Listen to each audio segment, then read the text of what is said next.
Yun mga boss idol. Good morning, good morning. For this video mga boss idol, isushow at makikita, isushare ko sa inyo mga boss idol. Paano yung idea sa pagbubutas ko ng bilyaran mga boss idol. Yung full videos nito mga boss idol, abangan nyo lang mga boss idol. Ito yung ginawa ko. 5, 4, 3, 2, 1, go! Huwag mong subukan.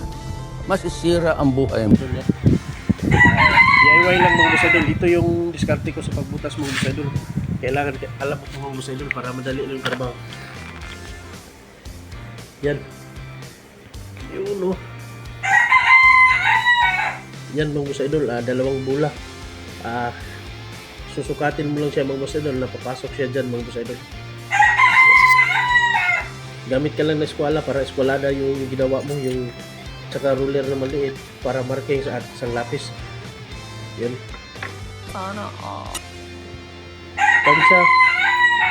Tansyahin mo lang mga boss idol na papasok talaga yung dalawang bula mga boss idol para madali lang naman, para pag naglaro yung player natin mga boss idol hindi mahirapat, kasi yung pinaka-standard kahit sa senior mga boss idol, ginawa nila mga boss idol na dalawa yung bula papasok mga boss idol pag ipinagdikit.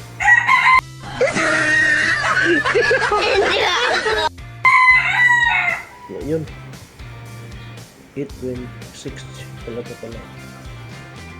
8.6 yung sukat mo sa dun sa dalawang bula.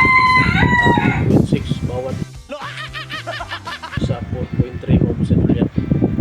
Ito ay maliit pa naman sa junior mga boss idol, kaya abangan nyo yung full videos natin mga boss idol. Abangan nyo yung pag matapos ko na tong videos na ito mga boss idol. Wag. Yan. Ito yung pinaka dalawang bula.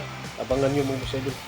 Tuturo, papakita ko pa din sa inyo kung paano dumiskarte mga boss idol. Yun, hanggang dito lang yung videos mga boss idol. Share ko lang itong maliit na videos konti para madali ma-upload. Kaya yun, thank you. Ang taong nagorganan, lisog na tumba, dalaygon ang Diyos sa matagsigid Diyos. The words of God is quickly and powerful. Let's go!